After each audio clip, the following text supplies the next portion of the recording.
सो देखो यहाँ तीन टाइप का मिरर है। एक तो हो गया हम लोग का plane mirror, concave mirror, convex mirror. और आसामीज में बोला जाता है समतल दापुन, अवतल दापुन और उत्तल दापुन। और अभी हम लोग समझते हैं कॉनकेव मिरर और कॉन्वेक्स मिरर होता क्या है।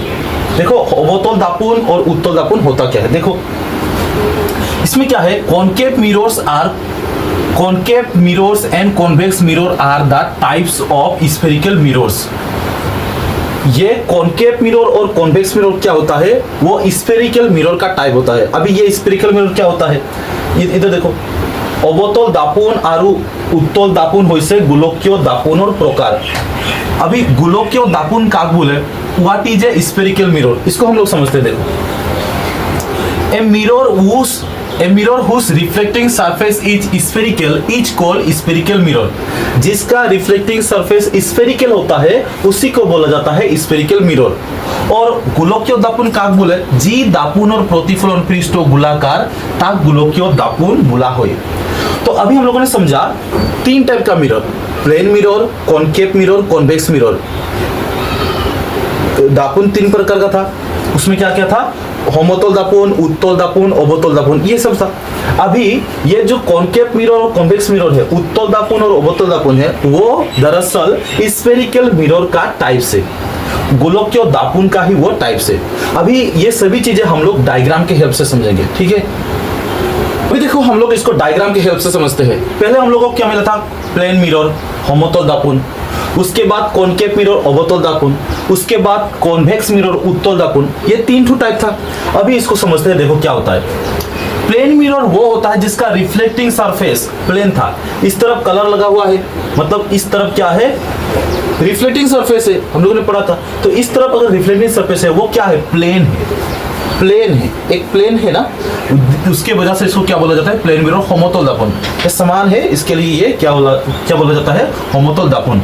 उसके बाद यहाँ देखो, यहाँ एक केव के जैसा है, ये एक केव के जैसा है, एक केव के जैसा ऐसा है, ये अंदर केव के जैसा है ये। इसके लिए इसको कॉनकेव मिरर बोला जाता है, अवतल दापुन, क्योंकि इसका रिफ्लेक्टिंग सरफेस ये बाहर की तरफ है, सॉरी ये रिफ्लेक्टिंग सरफेस अंदर की तरफ है और बाहर कलर लगा हुआ है। एंड इसमें क्या है, बाहर की तरफ रिफ्लेक्टिंग सरफेस है, अंदर तरफ कलर लगा हुआ है। और ये दोनों क्या है, ये मैंने बताया था स्फेरिकल मिरर का ही टाइप से।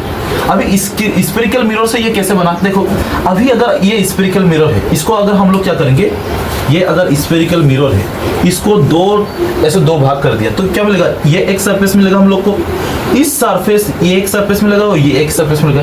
इस सरफेस को मान लो ये ए सरफेस है, ये बी, ए को ये देखो ये है कि नहीं, ये इस तरफ और ये बाहर तरफ कलर लगा हुआ है। सो ये सरफेस क्या है, अंदर तरफ क्या है, ये रिफ्लेक्टिंग सरफेस मिलेगा। सो ये इसके लिए कॉनकेव मिरर है, ये अवतल दापुन।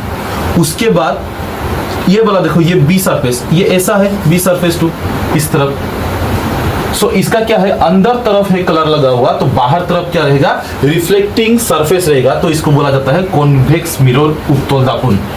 ये रिफ्लेक्टिंग सरफेस का ही पार्ट है, इसी को काट के ये बनाया गया दोनों। और रिफ्लेक्टिंग सरफेस क्या था, इसके अंदर तरफ कलर लगा हुआ रहेगा, जिसका क्या है, बाहर तरफ रिफ्लेक्टिंग सरफेस रहेगा। इसके लिए इसको स्फेरिकल मिरर बोला जाता है या फिर गोलकीय दापुन बोला जाता है। तो ये तीन ठो टाइप था और ये दोनों है स्फेरिकल मिरर का ही टाइप्स, ठीक है। इसके बाद हम लोग कुछ चीजें समझते हैं। अभी हम लोग समझते हैं इसका 6 नंबर पॉइंट, इस चैप्टर का 6 नंबर पॉइंट देखो, some important terms of a spherical mirror, गोलकीय दापुनर सहित जड़ित केटामान गुरुत्वपूर्ण अंक। ये क्या होता है, देखो स्फेरिकल मिरर कितने टाइप का था, दो टाइप का था, एक था कॉनकेव एंड कॉन्वेक्स, अवतल और उत्तल। सो इसमें देखो, इसमें कुछ चीजें होता है, जैसे pole, centre of curvature, radius of curvature, focus, focal length, principal axis. और आसामीज में हम लोग कहेंगे तो वो होगा मेरु, भाज केंद्र, भाज व्याखार्ध, फोकस, मुख्य अक्ष और फोकस दैर्घ्य। ये सभी चीजें होता है एक स्फेरिकल मिरर से रिलेटेड कुछ टर्म से। ये पहले मैंने लिखवा दिया, अभी हम लोग इसको डायग्राम के हेल्प से समझते हैं, ठीक है। अभी देखो हम लोग इसको डायग्राम के हेल्प से समझते हैं। ये हमारा स्फेरिकल मिरर है, गोलकीय दापुन। ठीक है। अगर ये स्फीयर है तो तुम लोग को पता है स्फीयर का क्या रहता है, एक सेंटर रहता है। अगर ये गोलोकीय दापुन है, ये अगर सर्कल जैसा है, गोल जैसा है, तो इसका डेफिनेटली ये मिडिल पॉइंट रहेगा, सेंटर रहेगा, केंद्रो। इसको हम लोग आसामीज में केंद्रो बोलते हैं और इंग्लिश में बोला जाता है सेंटर। ये अगर स्फेरिकल मिरर है, गोलोकीय दापुन है, तो ये डेफिनेटली इसका सेंटर रहेगा और इसका डेफिनेटली रेडियस भी रहेगा, ठीक है। सो गोलोकीय दापुन का एक स्फेरिकल मिरर का सेंटर रहेगा और रेडियस रहेगा, ठीक है। अभी इसी को अगर काट के निकाला तो ये क्या बन गया, उसका कर्वेचर बन गया, ये उसका भाज बन गया एक ठो, है ना, और ये उसका भाज बन गया। अभी क्या है, इसको अगर बाहर तरफ हम लोगों ने कलर लगाया तो इसका रिफ्लेक्टिंग सरफेस क्या होगा, अंदर तरफ होगा रिफ्लेक्टिंग सरफेस। अंदर तरफ अगर रिफ्लेक्टिंग सरफेस है तो उसको बोलते हैं कॉनकेव मिरर, केव ओबोतल दापुन। और इसके अगर बाहर की तरफ रिफ्लेक्टिंग सरफेस है, अंदर की तरफ कलर लगा हुआ है, बाहर की तरफ रिफ्लेक्टिंग सरफेस है, तो उसको बोला जाता है कॉन्वेक्स मिरर, उत्तल दापुन।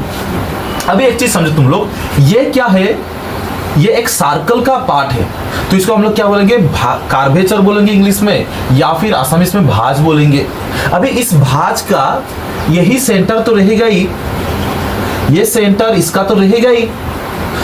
अभी ये सेंटर स्फेरिकल सरफेस के लिए नहीं है, स्फेरिकल मिरर के लिए नहीं है, अभी किसके लिए है, ये सेंटर, ये केंद्र क्या है, इस भाज के लिए है, इस कर्वेचर के लिए है ना।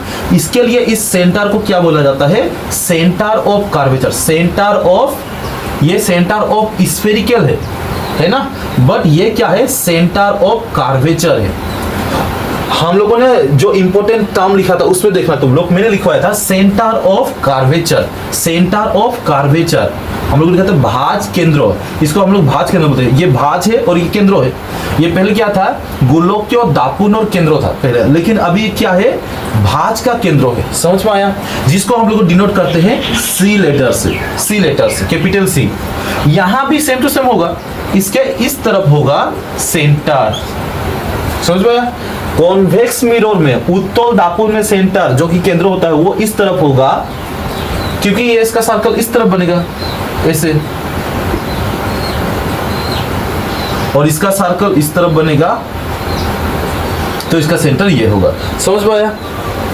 अभी जैसे तुम लोग एक चीज देखो, ये तुम लोग को समझ में आ गया। अभी उसके बाद दूसरा पॉइंट देखो। अभी इसका यहां से लेकर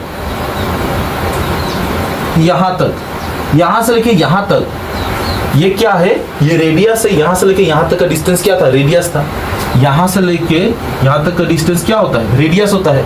सो ये पहले रेडियस किसका था, radius of spherical, radius of sphere, radius of गोलाकार दापुन, रेडियस ऑफ गोलोकीय दापुन। लेकिन अभी क्या है, ये रेडियस किसके लिए है, ये कर्वेचर के लिए है। दैट्स व्हाई इसको क्या बोला जाता है, रेडियस ऑफ कर्वेचर बोला जाता है। आसामीज में क्या बोलेंगे, ये भाज है और भाज का ये रेडियस है, सो ये क्या होगा, भाज व्यासार्ध। भाज ये आसामीज में व्यासार्ध बोला जाता है, तो ये भाज व्यासार्ध होगा। ठीक है, समझ में आ गया, ये भाज व्यासार्ध, यहां से यहां तक भाज व्यासार्ध। अभी तुम लोग अगर क्या करोगे, ये सरफेस देखोगे, ये जो भाज है, ये जो कर्वेचर है, इसका भी तो कोई ना कोई मिडिल पॉइंट होगा। ये इसका मिडिल पॉइंट हो सकता है, इस कर्वेचर का ये मिडिल पॉइंट हो सकता है। इस मिडिल पॉइंट को बोला जाता है मेरू, आसामीज में मेरू, इंग्लिश में पोल, जिसको डिनोट किया जाता है पी लेटर से। यहाँ इसका मेरू क्या किधर होगा, इधर होगा, इसका मिडिल पॉइंट। अभी तुम लोग एक चीज देखो, अगर P और C को हम लोग ज्वाइन कर देंगे तो एक ये स्ट्रेट लाइन मिलेगा। P और C को ज्वाइन कर दिया तो एक स्ट्रेट लाइन मिला। इस स्ट्रेट लाइन को क्या बोला जाता है, प्रिंसिपल एक्सिस, या फिर हम लोग आसामी से बोलते हैं मुख्य ओइख्य। जो भी टर्म आगे लिखवाया, इसके आगे जो लिखवाया, जो हम लोगों ने कुछ टर्म्स देखा था, ये था पोल, मेरू, उसके बाद ये सेंटर ऑफ कर्वेचर, यहाँ से यहाँ तक का डिस्टेंस जो होता है वो रेडियस ऑफ कर्वेचर, ये भाज व्यासार्ध, भाज केंद्र। उसके बाद देखो ये मुख्य ओइख्य है, प्रिंसिपल एक्सिस है। अभी तुम लोग एक चीज देखो, ये सेंटर है, केंद्र है, और ये मेरू है। इन दोनों के बीच में जो पॉइंट है उसको हम लोग बोलते हैं फोकस। आसामीज में भी फोकस बोला जाता है, इंग्लिश में भी फोकस बोला जाता है, और डिनोट किससे किया जाता है, कैपिटल F लेटर से। इन दोनों के बीच में भी होगा तो ये हो जाएगा हम लोग का फोकस।